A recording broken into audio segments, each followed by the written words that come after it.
Muy bien. Control de una mente sobre otra mente. Bueno, como ya sabéis, es un tema, el tema de la mente y el cuerpo que me hace cavilar continuamente. Y sin ánimo de hacerme pesado, voy a volver.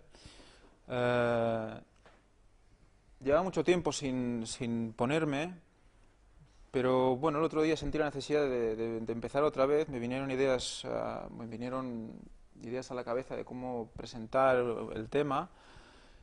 Y investigando, buscando información, me topé con un descubrimiento científico hecho hace pocos meses que voy a presentar al final, ¿vale?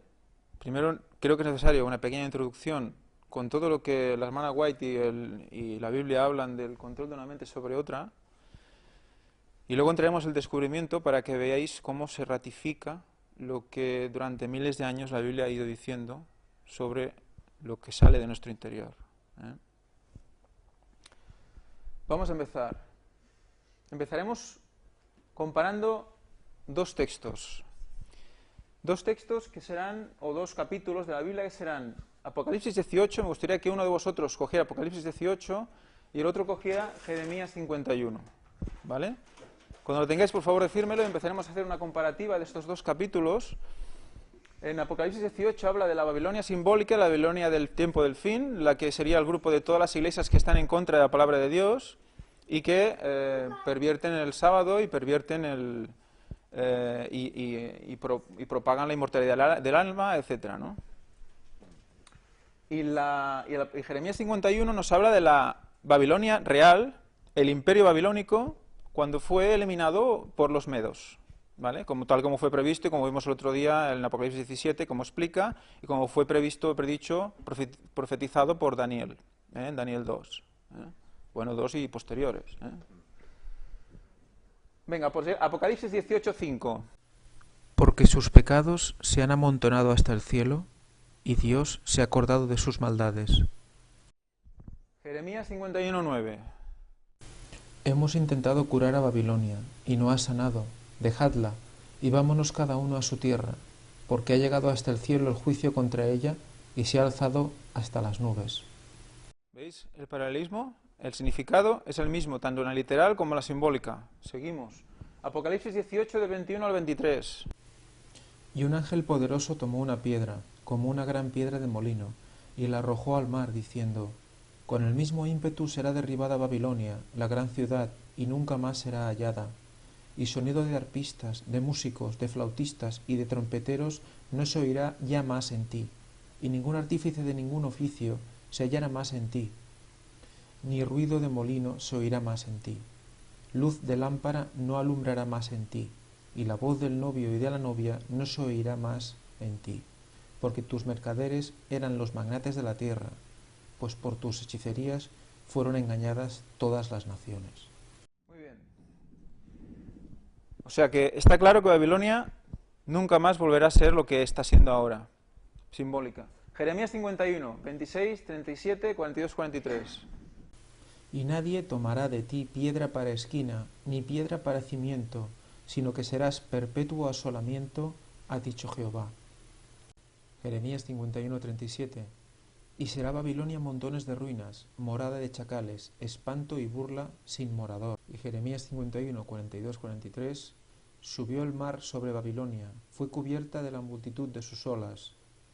Sus ciudades han quedado hechas una desolación, tierra seca y desierto, tierra en que no morará nadie, ni pasará por ella hijo de hombre. La profecía sobre Babilonia, literal, que ahora mismo la podéis ir si vais a lo que es Babilonia antigua, la vais a visitar, es exactamente esto. Totalmente desierta, nadie vive allí, nadie crece allí, nada funciona allí. Babilonia, la ciudad de Babilonia.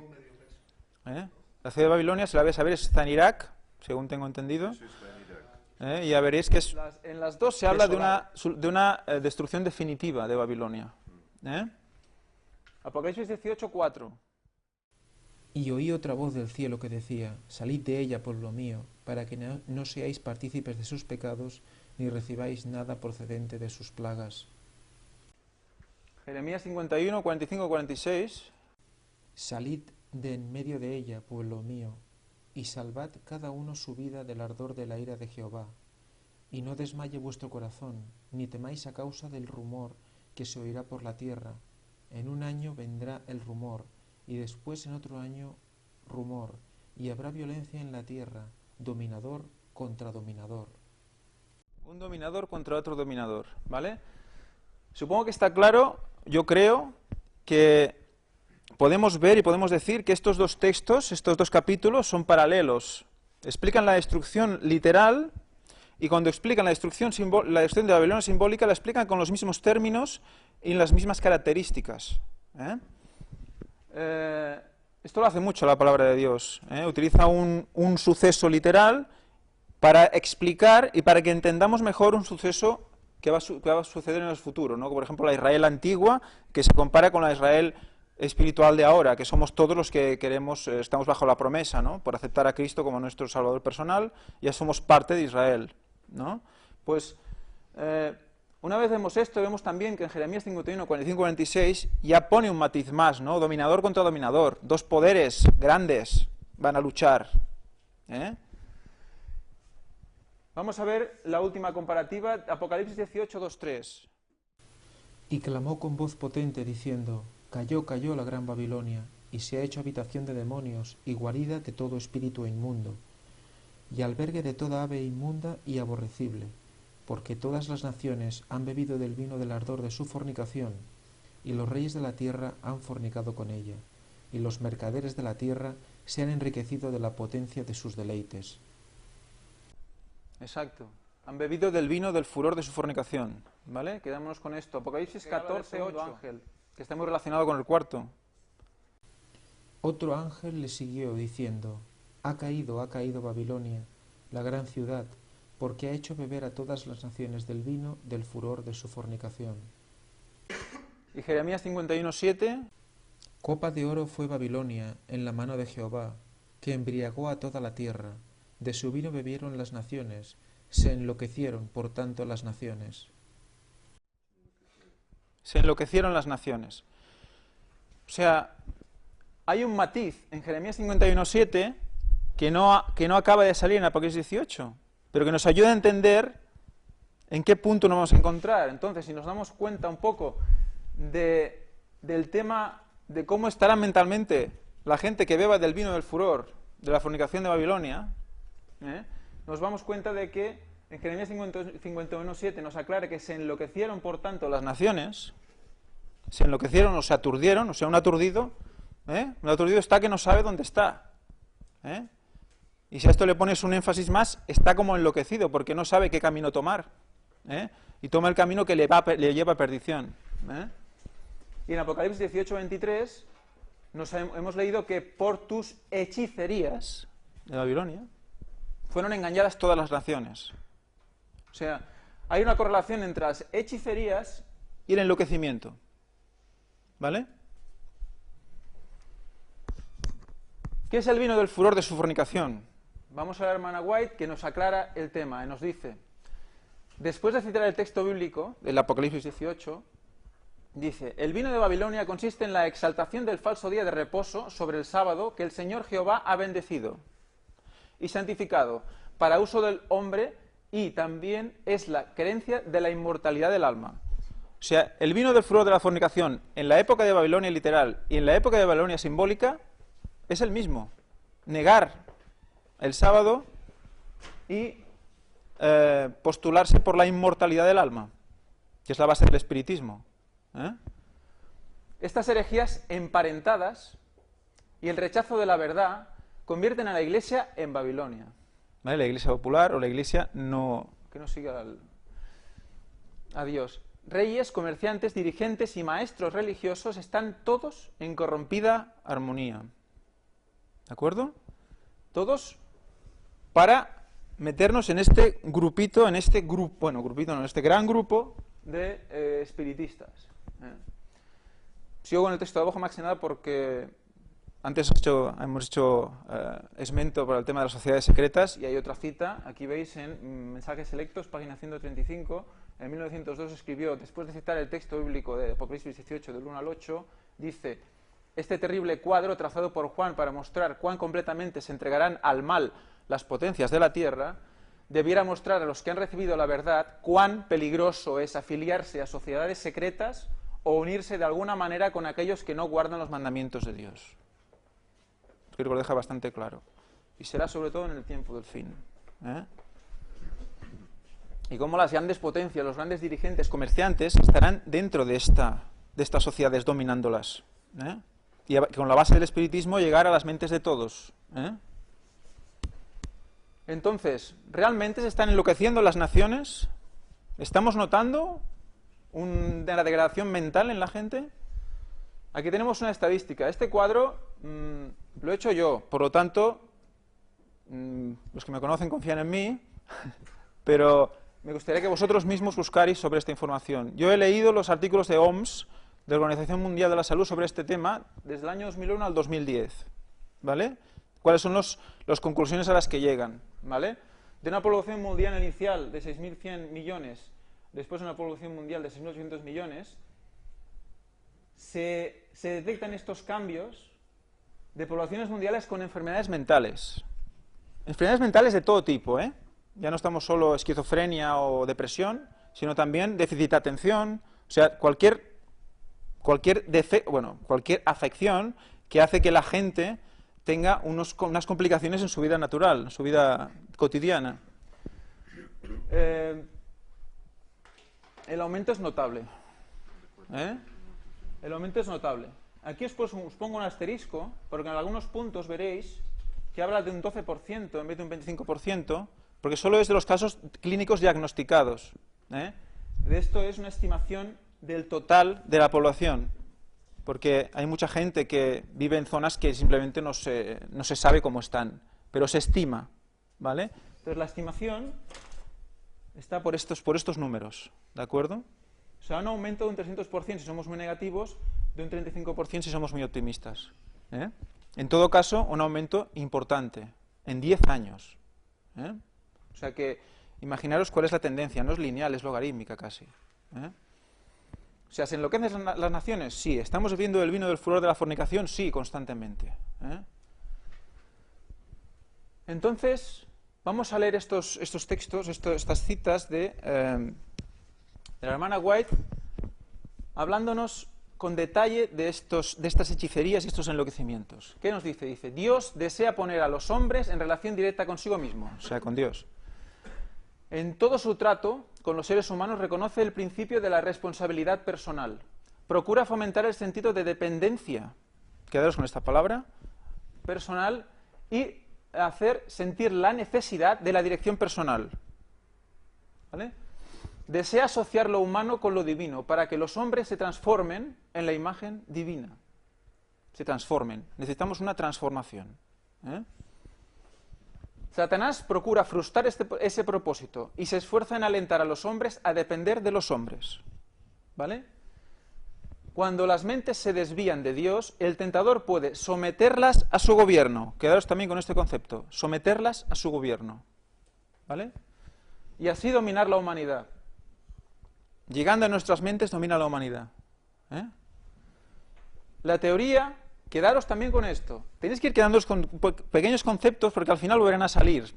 Y nos darán una idea de hasta qué punto el plan de Satanás es para estar con los ojos bien abiertos.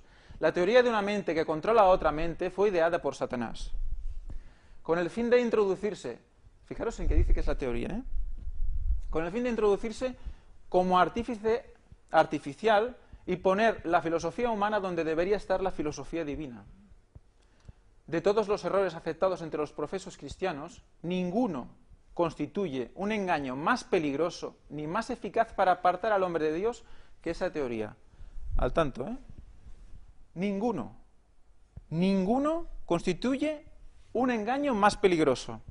O sea que es el más poderoso de los engaños de Satanás. Por muy inofensiva que parezca, si se la aplica a los pacientes, tiende a destruirlos y no a restaurarlos. Abre una puerta por donde Satanás entrará a tomar posesión tanto de la mente sometida al control de otra mente, como de la que se arroga a ese control. ¿De qué estamos hablando? Hipnotismo, mesmerismo. Aquí Ellen White se dirige a esto, hipnotismo, mesmerismo. El mesmerismo es el inicio del hipnotismo. Se vende que una mente controla otra mente, la hipnotiza, la duerme y le mete unas consignas para que esta persona mejore, ¿vale? Pues ¿qué está pasando? Que lo que está explicando es que tanto la persona que hace este ejercicio como la que recibe ese ejercicio son los dos vías de la entrada de Satanás a la mente de los dos, ¿vale? O sea que Satanás convence a un hombre para que abra una puerta para que él pueda entrar, ¿de acuerdo? Y ahí conquista a dos, ¿vale? Y muchos de vosotros diréis, pero si yo no me he hipnotizado en mi vida, ¿seguro? Ahora lo vamos a ver. En estos días, cuando el escepticismo y el paganismo aparecen con tanta frecuencia vestidos con un ropaje científico, necesitamos cuidarnos en todos lados. En todos lados. Nuestro gran adversario está engañando mediante ellos a miles de personas. Con el ropaje científico, o sea, vestido de ciencia, está engañando a miles de personas. Y las está conduciendo cautivas conforme a su voluntad. Saca una enorme ventaja de las ciencias que conciernen a la mente. Empezar a pensar ahora todas las ciencias que conciernen a la mente, que os pueden venir a la cabeza, a ver a qué están dirigidas. Mediante ellas se arrastra como serpiente, imperceptiblemente, para corromper la obra de Dios. Esta entrada de Satanás por medio de las ciencias ha sido bien planeada. Mediante el conducto proporcionado por la frenología, psicología y el mesmerismo, hipnotismo, llega más directamente a los miembros de esta generación. Esta generación 1910, ¿vale? Y trabaja con ese poder que caracterizará sus esfuerzos cerca del fin del tiempo de gracia. ¿Vale? O sea, en su tiempo es un problema, pero es que se va a especializar en este tipo de control, en este tipo de poder, cerca del fin del tiempo de gracia, o sea, ahora. ¿Por qué? Porque, como hemos visto antes, es el poder más efectivo, el más poderoso, el más potente, de una mente sobre otra, ¿vale? Las mentes de miles de personas han sido envenenadas por este medio y conducidas al paganismo. Entonces, ¿qué debemos hacer? A fin de conducir a las almas a Cristo, debe conocerse la naturaleza humana y estudiarse la mente humana. ¿Qué hemos dicho que hizo Pablo? Con sus medios, con la sabiduría que Dios le dio. Estudiar la mente humana. Es de los primeros estudios de la mente.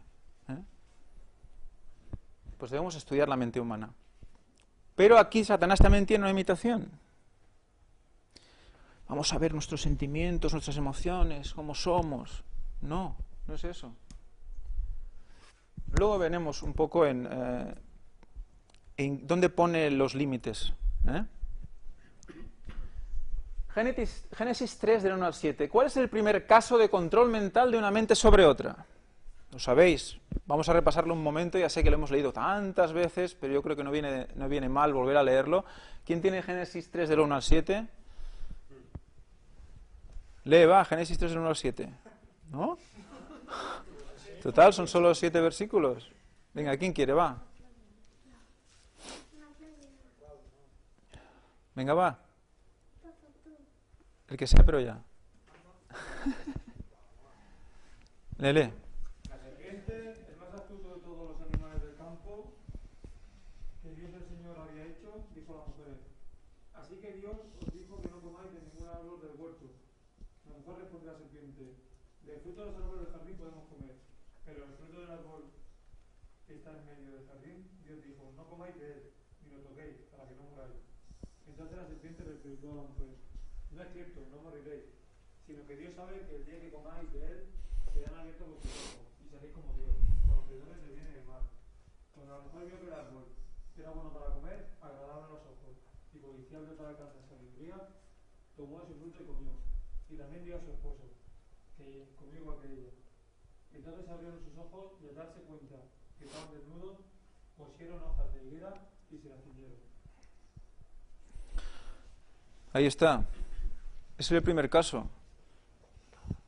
Antes de hablar con la serpiente opinaban una cosa. Acaban de hablar con la serpiente y rápidamente opinan otra. ¿Vale? ¿Qué ha pasado aquí? Fueron abiertos sus ojos. ¿De acuerdo? ¿Qué ha pasado aquí? Dice, era agradable al paladar y a medida que comía parecía sentir un poder vivificante.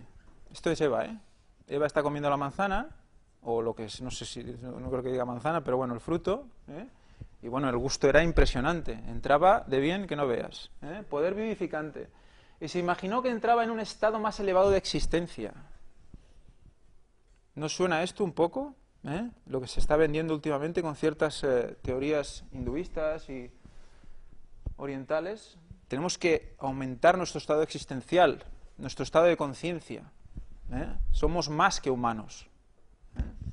¿Qué le dice aquí la serpiente? Seréis como Dios. Nos está diciendo lo mismo ahora. Sin temor tomó el fruto y lo comió. Y ahora, habiendo pecado, ella se convirtió en el agente de Satanás para labrar la ruina de su esposo. O sea, va pasando de uno a otro. ¿Veis? Uno es el medio, el otro se vuelve a ser el medio y así. Es como una enfermedad que se extiende. Exacto. En un estado de excitación extraño y anormal, en la Eva estaba, vamos, eufórica, ¿de acuerdo? Y con las manos llenas del fruto, o sea, iba con las manos llenas de fruta por ahí, lo buscó a Adán y le relató todo lo ocurrido. Le instó a comer repitiendo el aserto de la serpiente que no morirán. Lo de repetir, lo digo porque en estos sistemas se tiende a repetir lo mismo que te han enseñado, Repites lo mismo, ¿no? Es lo mismo que nosotros intentamos hacer para hablar con los compañeros con quien queremos evangelizar. Repetimos lo que nosotros sabemos, pues ellos hacen lo mismo. Es el mismo sistema. Alegó que eso debía ser cierto, puesto que no sentía ninguna evidencia del desagrado de Dios. Yo lo he comido y estoy igual. Me siento perfecta, estoy bien.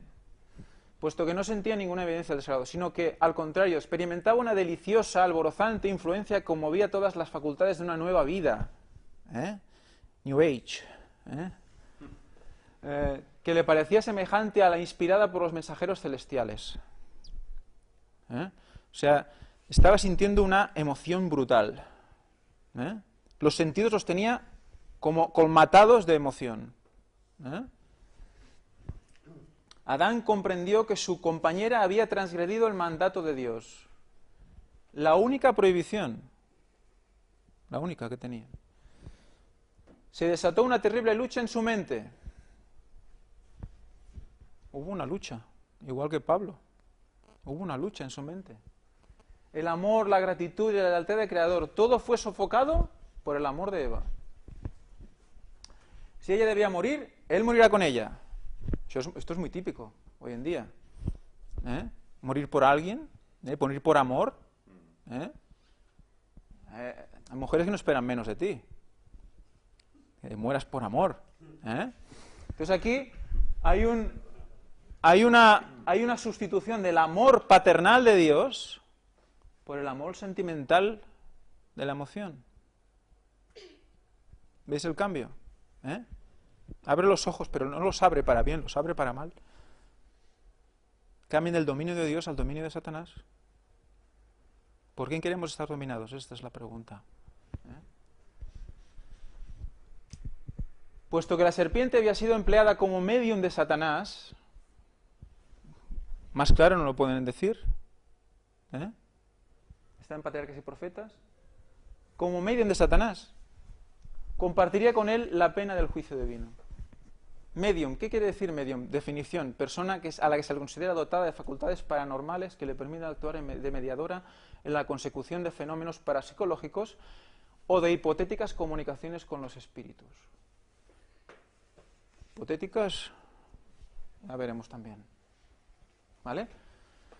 Entonces está claro.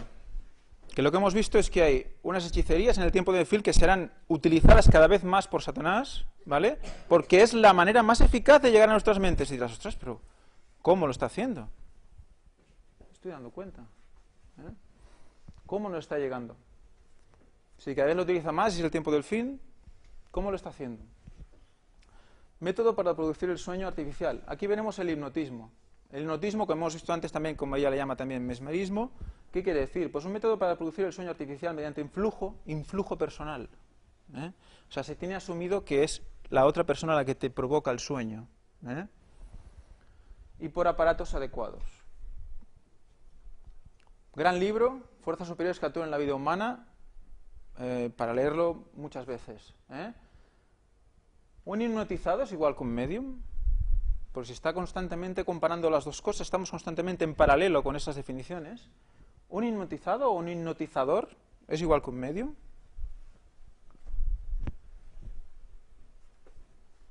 Aquí tenemos un texto que no sé si vais a poder leer vosotros desde aquí. ¿Sí? Voy a leerlo, es un poco largo, pero es que yo creo que es interesante. Todo el libro nos habla de casos científicamente probados de posesiones espiritistas y de manifestación de espíritus, se juntaron grandes científicos en una coalición de muchos países para estudiar estas manifestaciones y por fin decidir si eran imaginaciones de la gente o eran reales. Y en el momento que se manifestaban no lo veía solo el que decía, sino que todos los que estaban en la sala lo veían. Por lo tanto, no es que todos estuvieran, no es que uno tuviera una imaginación, sino que realmente ahí había algo que le estaba hablando a todos. Entonces, toman datos científicos de lo que dice el espíritu que se manifiesta. En la hipnosis una mente domina a otra y la gobierna totalmente a su antojo, haciendo entrar al hipnotizado en una hora en blanco de su vida. Una hora en blanco de su vida. ¿Cuántas veces habéis oído dejar vuestra mente en blanco? No penséis en nada. Vaciar la mente. Vale, cuidado. Pero al amparo de la anulación de la conciencia y voluntad del que pasa por el trance hipnótico, es perfectamente posible, y ocurre muchas veces, que no solo la mente del hipnotista actúe como espíritu control, sino que también cualquier otro de los espíritus de demonios o Satanás mismo tome posesión de aquella personalidad, transformando el trance meramente hipnótico en trance medianítico, o sea, de medium. Sea que el trance de los mediums se deba a una autohipnosis o a una hipnosis provocada por un espíritu, quedados con autohipnosis. Autohipnosis. Quedados con esta palabra. Es muy importante. En el libro se habla de autohipnosis como uno de las exposiciones más graves que te puedes hacer de tu mente. Es más peligroso incluso que la hipnosis, si puede serlo. Dice J. Brooke Walters, uno de los investigadores, de cualquier forma constituye un sometimiento del subconsciente a las impresiones del espíritu invasor, el cual domina y trabaja con un espíritu control hipnotizador, mediante el medium hipnotizado por el espíritu. Un hombre de negocios de San Francisco, relata el escrito citado, al discutir con el autor el asunto de la autohipnosis, habló acerca de una antigua práctica de autohipnotizarse y de un repentino abandono de dicho hábito. Cuando insistimos en saber por qué había abandonado la costumbre, contó que al acostarse cierta noche mientras se encontraba realizando el proceso para establecer la autohipnosis, sintió como si lo comenzara a dominar una autoridad extraña. La lucha con lo que parecía ser una personalidad espiritual invasora lo aterrorizó tanto que desde ese día nunca más volvió a intentar el autohipnotismo. Es evidente que con el fenómeno hipnótico se relacionan fuerzas o personalidades extrañas ocultas.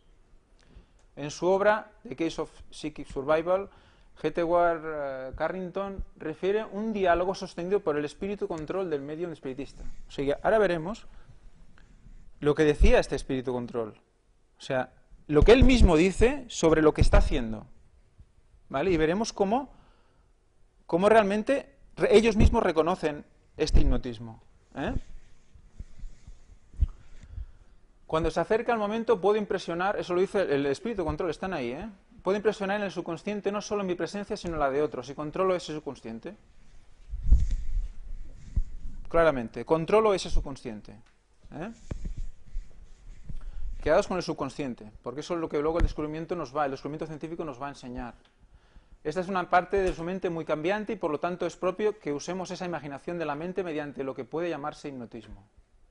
Él mismo reconoce que utiliza el hipnotismo para controlar esa mente. ¿Vale? ¿De acuerdo?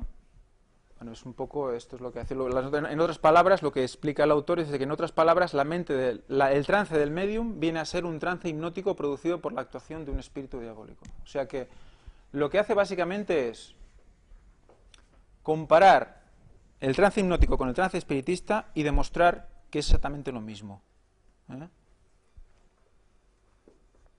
Lo que se somete que es un debilitamiento de la voluntad y de la personalidad, que justifica la expresión que tiende a destruirlos. Entonces, lo que decíamos antes, el escucharse a uno mismo, de acuerdo, pero ciertos límites. Dice, no es sabio que nos miremos a nosotros mismos y que estudiemos nuestras emociones. ¿Os suena el coaching? ¿Os suena el coaching? Pues está de moda, ¿eh? El coaching es el estudio de tus propias emociones y el estudio de las emociones de los demás. ¿Vale? ¿Y tú cómo puedes influir en sus emociones a través de las tuyas? O sea, es como una inteligencia emocional muy... ¿Vale? Pues esto puede llevarte a situaciones muy complicadas. Constantemente a preguntarte por qué sientes esto, por qué no lo sientes. O sea, estás concentrándote en ti mismo. ¿Y qué vemos? Si lo hacemos, el enemigo nos presentará dificultades y tentaciones que debiliten la fe y aniquilen el valor. El fijarnos por demás en nuestras emociones y ceder a nuestros sentimientos es exponernos a la duda, enredarnos en perplejidades. En vez de mirarnos a nosotros mismos, miremos a Jesús. Cuando las tentaciones los asalten, cuando los cuidados, las perplejidades y las tinieblas parezcan envolver el alma, miren hacia el punto en que vieron la luz por última vez. Eso es muy útil. Entonces, en los momentos en los que una autohipnosis, aquí cuando se expresa una autohipnosis, es, imaginaos una hipnosis a ti mismo. Entonces, ¿qué haces? Cierras los ojos, piensas en ti mismo, ¿vale? E entras en un sueño, en un trance tú mismo. ¿Vale?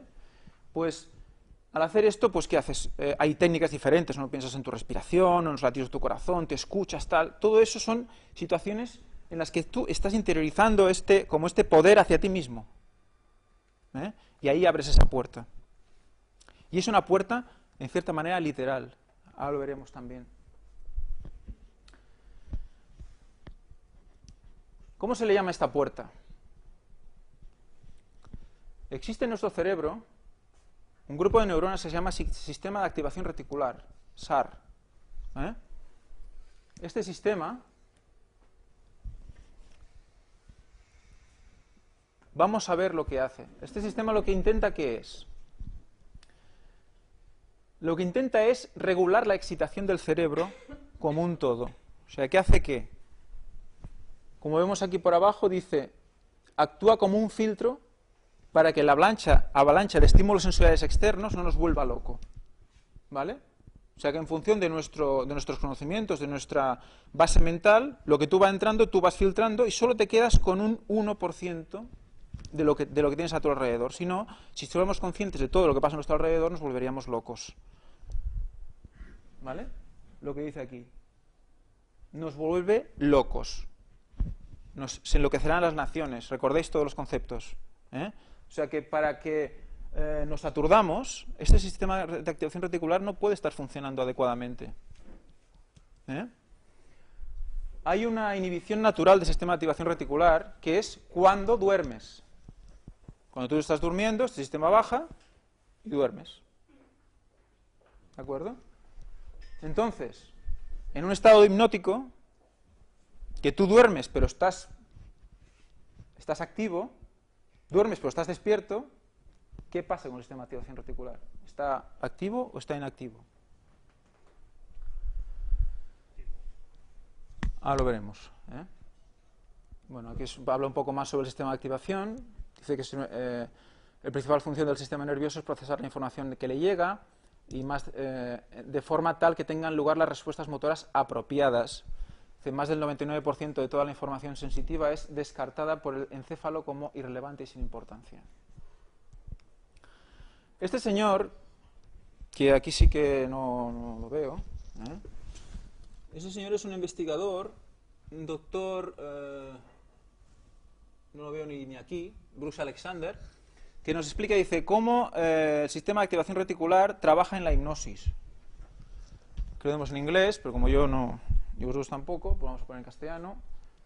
Dice, el RAS, o el SAR, o el sistema de activación reticular, es el filtro por el que los impulsos nerviosos pasan, los sentidos.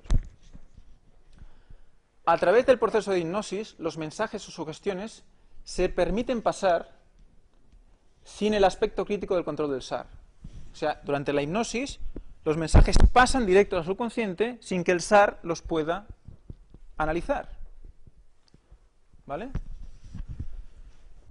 Esto se puede lograr a través de la relajación, lo que el estado de hipnosis pretende e intenta llevar a cabo. A través del condicionamiento del sistema de activación reticular, uno puede permitir que el subconsciente responda de una manera distinta a un estímulo particular. O sea que si yo te pego, te tendría que doler, pero si yo te digo que no te duela, no te duele. Imaginaos el poder de la mente sobre el cuerpo. Pues te han puesto una orden nueva dentro del subconsciente.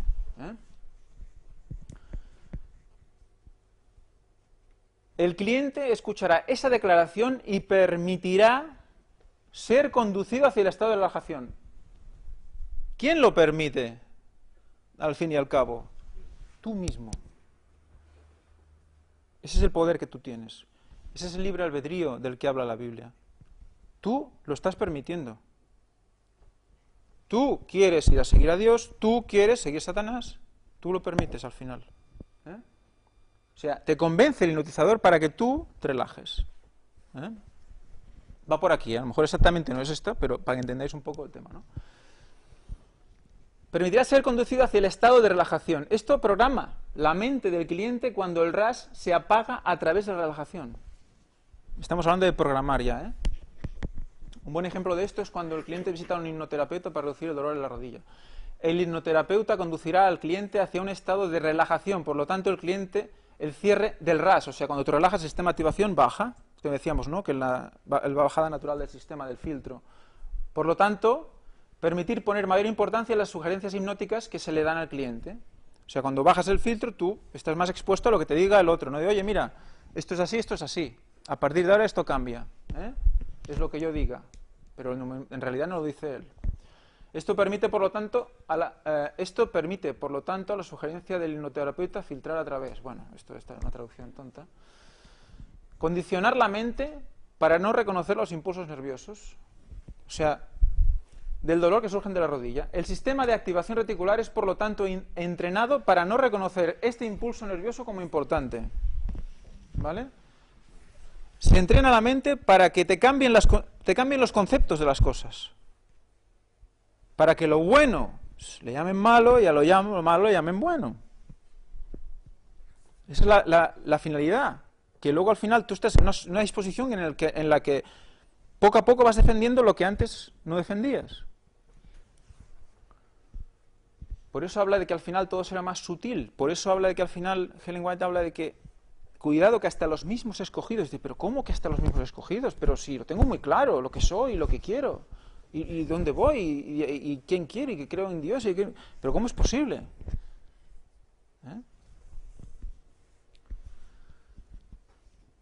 Evidentemente, y como en todo, en el tema de la hipnosis también, hay diferentes grados. Aquí en el libro este que os comentaba nos pone los diferentes grados. Está el grado muy liviano, el sujeto presenta relajación muscular, inmovilidad de la mirada y caída de párpados. En el grado leve hay catalepsia, o sea, rigidez, ¿vale?, de los miembros, y eso va aumentando hasta que llegas a un quinto nivel de hipnosis, que es el sonambulismo, ¿no?, y que tiene unos efectos post-hipnóticos. O sea, que tú puedes dar una orden que se cumple de aquí 20 años o 3 semanas.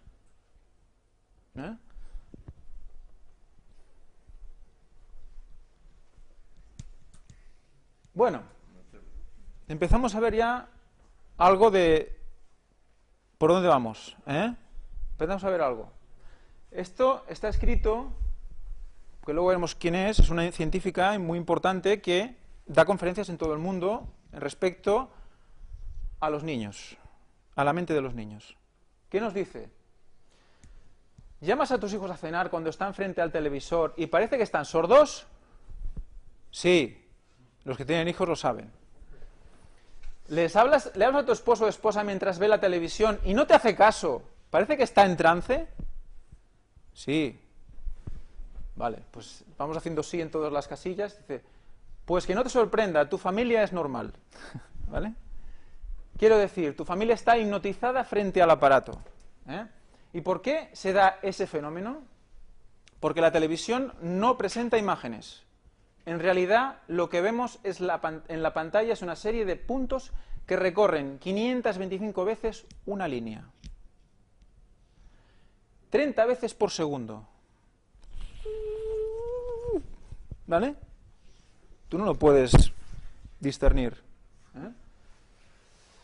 Esto crea la ilusión de que estamos viendo una serie de imágenes como en el cine, cuando en realidad no es así. O sea, que está poniendo incluso más grave o más peligrosa la televisión que el cine. Lo interesante es que el ojo tiende a seguir a los objetos en movimiento, pero cuando el movimiento es demasiado rápido, como en este caso con la televisión, el ojo se inmoviliza.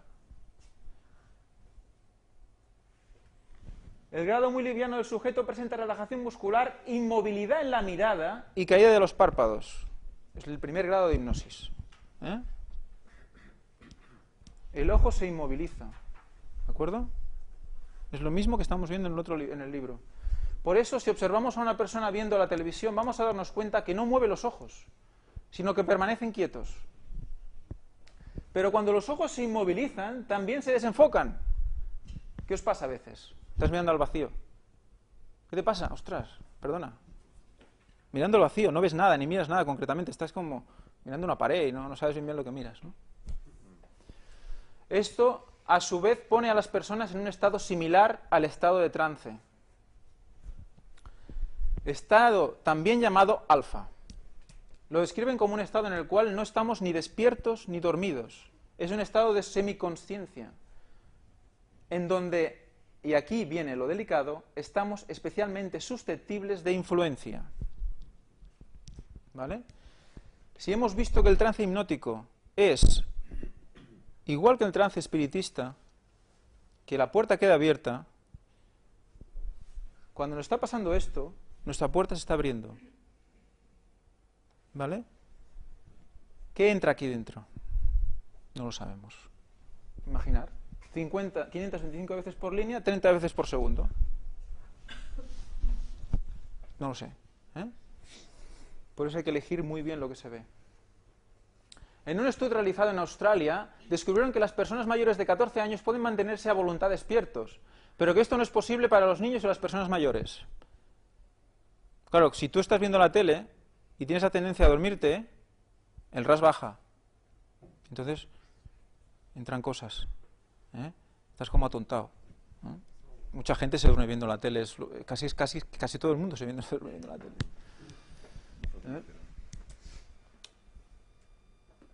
Pero esto, bueno, ¿qué quiere decir? Pues que nuestros niños y ancianos están ingiriendo todo lo que ven en la televisión, así como los adultos que no se mantienen despiertos a voluntad. Todas las opiniones, comentarios e ideas que se transmiten por el televisor son recibidos sin ninguna barrera. El RAS abajo, el SAR abajo. Sin ningún tipo de filtro, van directo al subconsciente. En este estado de trance somos completamente susceptibles de influencia. Dice, permíteme hacerte una siguiente reflexión. ¿Serías capaz de dejar a tu hijo toda la tarde en un parque solo para que converse con cualquier extraño que se acerque? Y dice, no lo harías, ¿no? Y entonces, ¿por qué dejas que hable con la televisión? No te dice un poco aquí, ¿no? Todo tiene sus extremos también, ¿no? Pero bueno, que seamos conscientes de todo esto.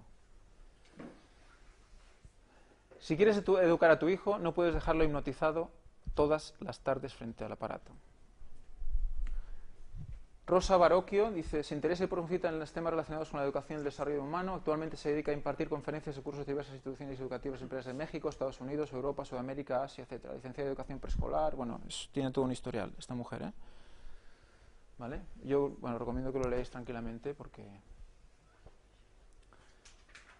Bueno, y aquí es un poco donde quiere ir a parar, ¿vale? Es del descubrimiento científico... ¿Sigo? ¿15 minutos? ¿Sí? Es el descubrimiento científico que creo que, bueno, para mí ha sido de los más importantes, para mí, porque este tema, pues supongo que pues, estoy más sensible con el tema, pero solo de ver el título ya los tiene que hacer pensar. Las decisiones son inconscientes. Yo creo que solo con el título ya podéis empezar a haceros una idea de más o menos por dónde va la cosa, ¿no? Le entrevistan al señor John Dylan Heinz, neurocientífico de Bernstein, de Alemania, y lo veréis en redes. Esto fue una entrevista que hizo el compañero Punset al señor John Dylan. Veréis a qué conclusiones llegan y a partir de qué experimentos tan sencillos. Dice, te voy a marcar un experimento. Dice, nosotros hicimos un experimento con una persona. Le dijimos, mira, aquí tienes un botón azul y un botón rojo. Decide tú cuál quieres apretar. ¿Vale? Y ellos llegaron a la conclusión de que podían predecir qué botón podían apretar. Y al 100%. Decían rojo, rojo, azul, azul, rojo, rojo, azul, azul.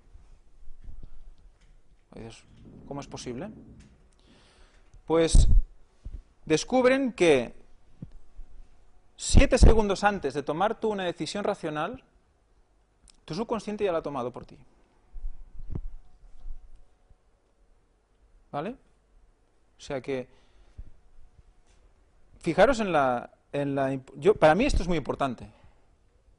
Porque quiere decir que cada una de las decisiones que tú tomas, tu interior, o sea, subconsciente la ha tomado antes por ti. ¿Vale? Entonces, ¿qué pasa?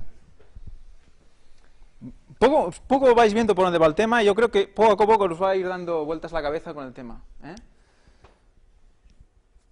Dice, la decisión se puede dividir en dos. Hay dos aspectos que forman una decisión. Por un lado, el proceso cerebral, algo que ocurre en el cerebro que te lleva a elegir una cosa u otra. Por el otro, que conscientemente sabes qué quieres hacer. Ahora tomo una decisión. Pero parece que antes que eso, se produce un procesamiento inconsciente en el cerebro. Hay una lucha antes de que tú lo pienses conscientemente. ¿Vale? El cerebro en sí mismo ya... ¿Vale? Pero que tú no eres consciente de esa lucha. ¿Vale? En el cerebro sucede algo que prepara tu decisión, que te conduce hasta ella e influye en la manera en la que tu mente consciente elige.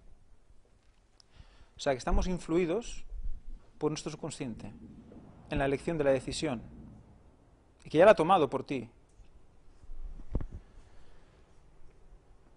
Entonces le pregunta a Eduard, dice, entonces me dices, corrígeme, que el cerebro inicia este proceso 10 segundos antes de que tomes la decisión, y lo segundo es que me cuentas que acerca del experimento es que un poco antes, quizás 7 o 5 segundos antes, del cerebro ha elegido ya el botón que va a pulsar, ¿no? Dice, es fascinante, ¿no? Porque en realidad lo que sugiere es que todos los conceptos y los descubrimientos acerca de la plasticidad cerebral, por ejemplo, tu capacidad de influir y cambiar tu cerebro y por lo tanto de cambiar el mundo, son algo dudosos. Dice, bueno, yo diría que, por supuesto, el cerebro puede cambiarse a sí mismo. Y cuando creemos que estamos cambiando algo de nosotros mismos, por ejemplo, cuando intentamos dejar de fumar o intentamos hacer más deporte, algo así, hablamos entonces de un cerebro que se está reprogramando. Pero no es solo nuestra conciencia la que toma decisiones para cambiar las cosas, sino el cerebro como un todo. Esto no implica solo la consciencia. Aquí un poco... lo que hace es que también va a hablar de esta corriente que dice que si tú piensas una cosa y la piensas con fuerza y todos la pensamos a la vez, cambiamos el mundo. Es lo que ellos llaman, dice que hay parte de ellos que hablan de esto como libre albedrío. El libre albedrío que evidentemente no tiene nada que ver con el libre albedrío bíblico. Y dicen que esta gente no lo podría hacer porque conscientemente no pueden cambiar nada porque su consciente ya toma la decisión. ¿Veis un poco por dónde voy? Es un poco rebuscado, quizás, pero lo que intento deciros es que en resumen, nuestro subconsciente, ¿por qué está influenciado? Tenemos el Espíritu Santo, tenemos el pecado, el heredado de Adán, el heredado por las generaciones anteriores y el hecho por nosotros mismos. Aquí, el subconsciente, ¿vale?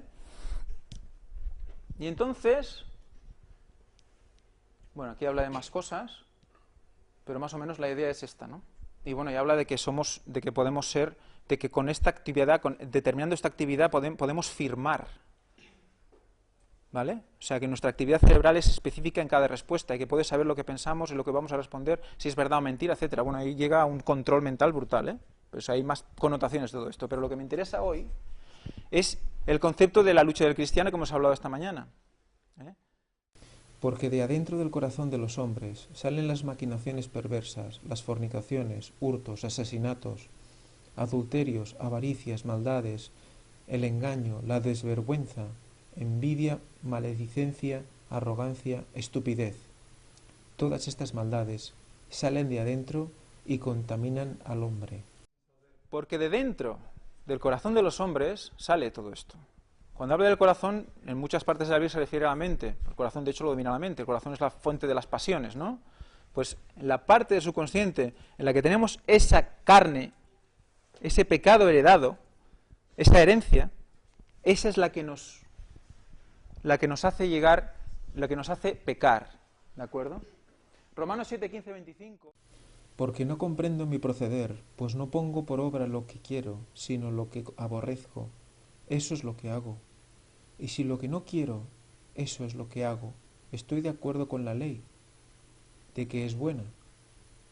De manera que ya no soy yo quien obra aquello, sino el pecado que mora en mí.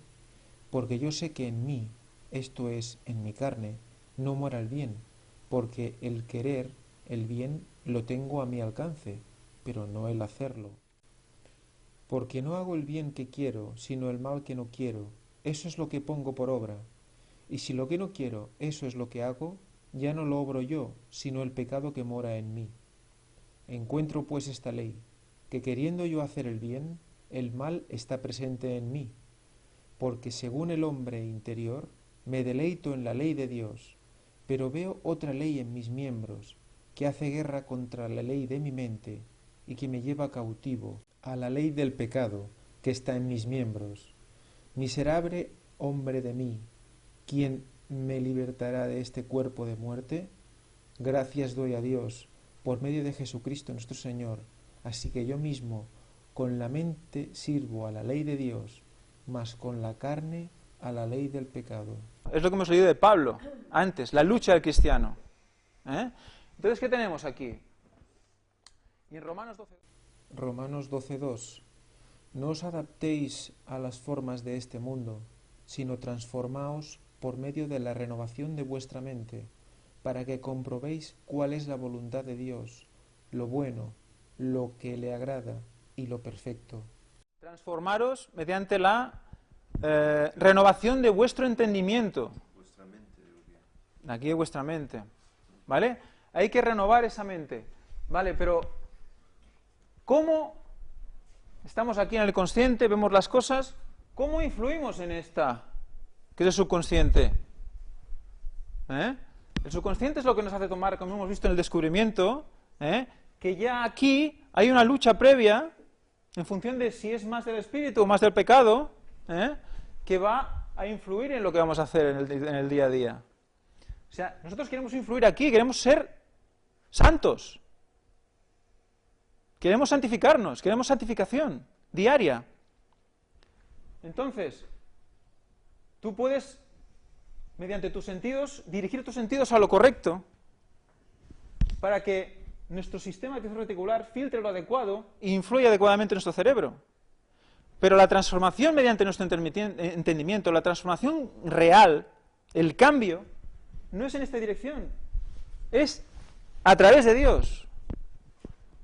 Realmente aquí es donde realmente vamos a hacer que el pecado quede totalmente enclaustrado, controlado. Ese es el camino. ¿Satanás qué hace? Esto. ¿Vale? Se acabó, ni SAR, ni nada, ni filtro, directo. Y cuando nos pasa esto, se invierte la situación. Es el pecado el que gana terreno. Y luego nuestras decisiones, tal y como los conocimientos que adquirimos, no nos ayudan. Nos separan. O sea, es importante que recordemos 2 de Pedro 1, de 5 al 8. 2 de Pedro 1, del 5 al 8, dice: Vosotros también, poniendo toda diligencia por esto mismo, añadid a vuestra fe virtud, a la virtud conocimiento, al conocimiento dominio propio, al dominio propio paciencia, a la paciencia piedad, a la piedad afecto fraternal, y al afecto fraternal amor.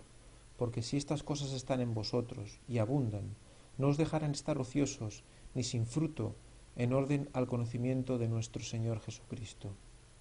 Ese proceso mental que a través del conocimiento va a hacer que todas las avenidas del alma, todo lo que sale de las pasiones de la heredancia del pecado, que sale, como le pasaba a Pablo, que sale a la carne, que sale a la piel, a los miembros, seamos capaces de, mediante el entendimiento, identificarlas y nosotros pedirle a Dios, por favor, cámbiame para que esto no suceda. Tenemos que ser capaces de ver que estamos siendo víctimas de las avenidas del alma, como Pablo era capaz. Si no somos capaces, si no intentamos identificarlas, ¿qué pasa? Que estamos simplemente siendo controlados y ya está. Y vamos haciendo, ya está.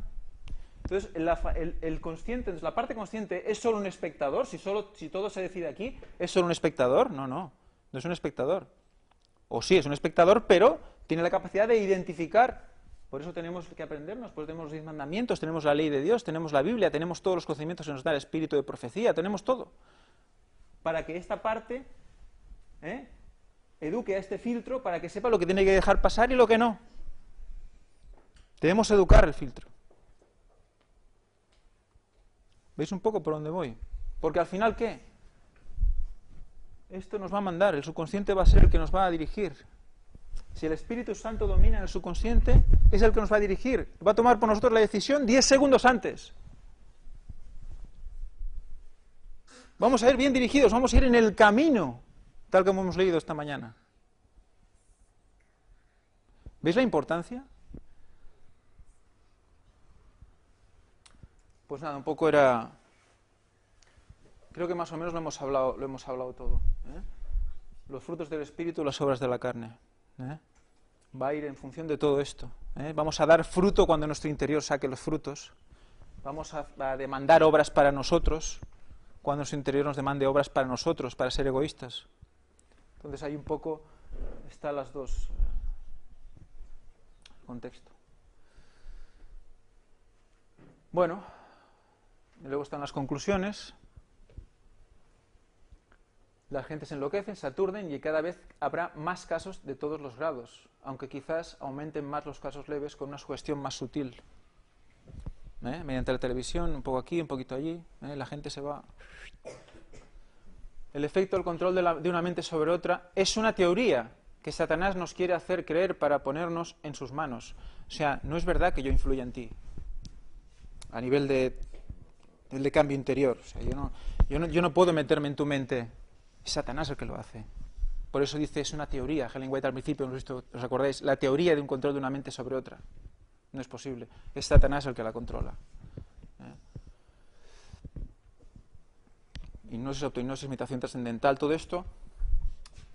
Con la autohipnosis, la meditación trascendental es un sinónimo. O sea, concentración en uno mismo, la energía que vuelve a entrar por el tercer ojo, etcétera, etcétera. Todo esto es no proyectarla a Dios. No. La estás proyectando a ti mismo, estás abriendo esas puertas tú mismo. Es autohipnosis. En realidad, es Él quien controla finalmente estas mentes. Hace que nos concentremos en nosotros mismos. Vamos a la siguiente conclusión. La hipnosis y sus derivados y el trance espiritista tienen la misma fuente, Satanás, y comparten la misma técnica, el dominio del subconsciente, para gobernar el alma. Luego vemos que hemos visto que la autohipnosis y sus homólogos, meditación trascendental, yoga, reiki, etc., es la exposición más peligrosa al control del subconsciente por parte de Satanás. O sea, cuando nos hipnotizamos a nosotros mismos, tener en cuenta la cantidad de gente, la cantidad de supuestos expertos que venden incluso mediante conversación telefónica o por CDs, DVDs, sus propias técnicas de autohipnosis. Con estas técnicas os proporcionan pues una supuesta paz mental antes de ir a dormir, cuando ya el SAR, el sistema de activación reticular, está más tranquilo, más inhibido, más relajado, y aprovecha para autosugestionar vuestras mentes. Es extremadamente peligroso, como hemos visto en el estudio del compañero Fernando Chaik. La quinta de las conclusiones a la que llegamos con el estudio de hoy es: el sistema de activación reticular tiene un papel clave en mantener la cordura de nuestro cerebro. Dios lo puso para proteger nuestro subconsciente de los ataques directos del enemigo, y Satanás pretende desactivarlo a toda costa, para así acceder al subconsciente y ¿qué? Reprogramarnos.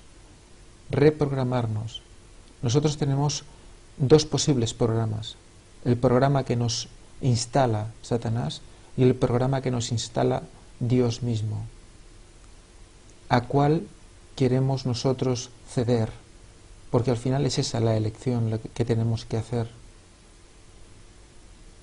Hay diferentes grados de control mental en la función del tiempo, la exposición, de lo profundo de la hipnosis a la que está siendo sometido. O sea, ¿cuál es la mejor prevención para evitar el dominio de Satanás inmundamente sobre otra? La no exposición. ¿Qué nos dice la palabra de Dios?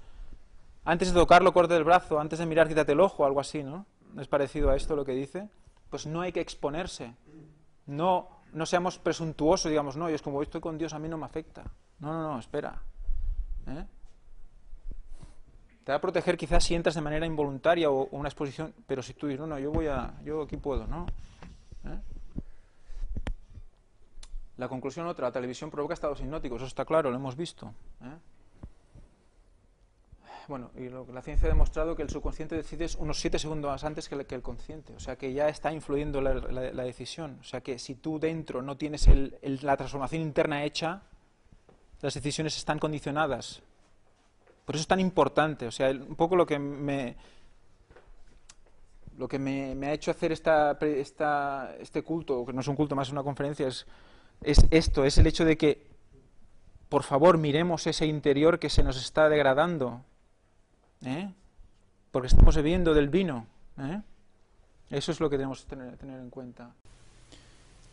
Este descubrimiento implica la demostración de que nuestra mente está siendo gobernada e influida en todo momento por el subconsciente, y que debemos elegir quién la va a gobernar.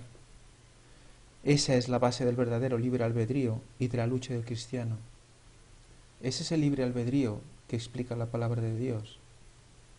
No es el libertinaje, la libertad porque sí. Es la libertad de elegir entre el bien y el mal, la libertad de decidir quién queremos que nos reprograme. Esa es la base. Y como hemos visto en este descubrimiento, la programación del subconsciente es una base de nuestras decisiones. Por lo tanto, ¿qué programa vamos a elegir? Seguimos. La parte consciente no debe ser un simple espectador, si no, no habría lucha del cristiano.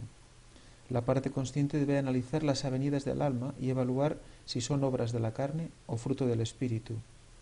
Si es lo primero, hay que encomendarse a Dios en oración para que Él, y sólo Él, actúe sobre nuestro subconsciente a través del Espíritu Santo, inhibiendo los efectos del pecado. Solo la madurez espiritual nos ayudará a discernir, y ésta se conseguirá mediante el verdadero amor, a través del dominio propio y del conocimiento. De esta manera mantenemos entrenada la parte consciente, concentrándonos en aportar inputs que ayuden a nuestro cerebro a controlar a la carne. leer, leer y leer con oración la Biblia y el espíritu de profecía, así como cuidar vuestro cuerpo, nuestro cuerpo, para obtener el verdadero equilibrio. ¿Cómo vamos a educar a ese filtro que está ahí, el SAR, y que hace que nos fijemos en las cosas, en ciertas cosas? Pues si nosotros educamos adecuadamente ese filtro, así como nuestro hipotálamo, pues todo nuestro cuerpo irá en armonía y será capaz de discernir si las avenidas del alma, la que nos viene del subconsciente, lo aporta a Satanás o lo aporta a Dios.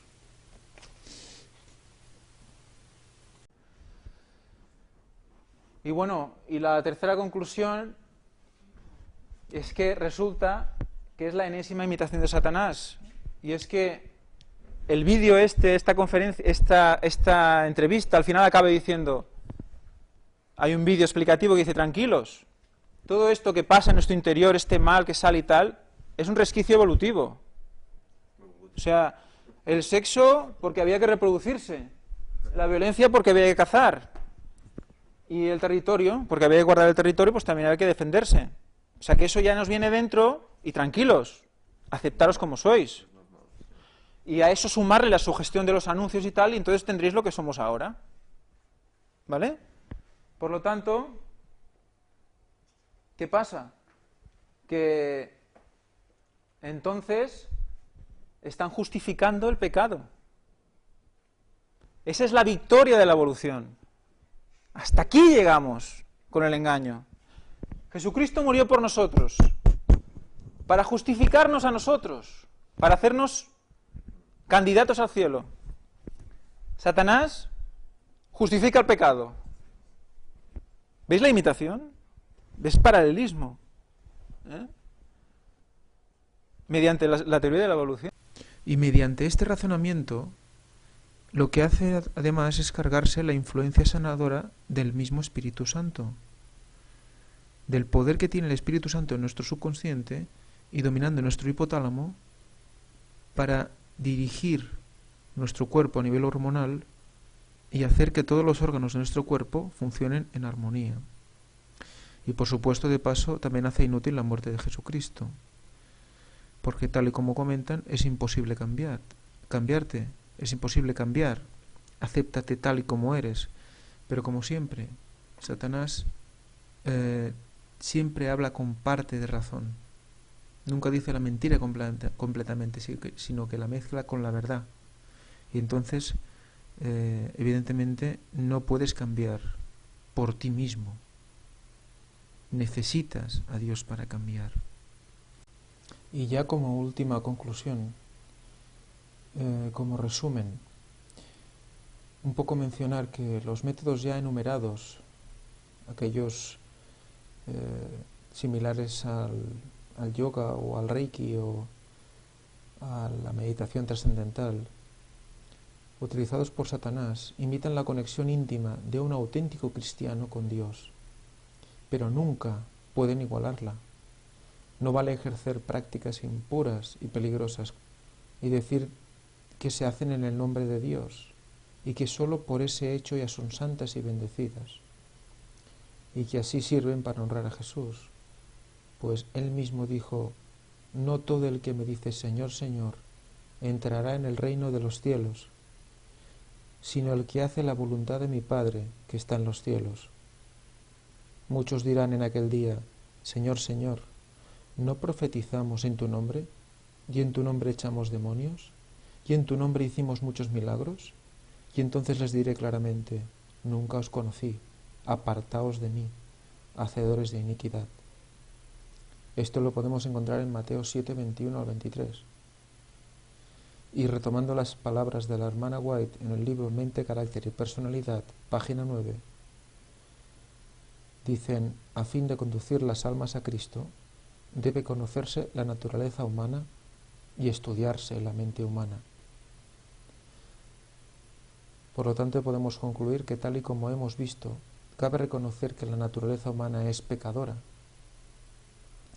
que tenemos un subconsciente que nace en pecado y que sólo a través de una mente en Cristo Jesús y a través del Espíritu Santo actuando en nuestro subconsciente, heredaremos el reino de los cielos. Que Dios os bendiga.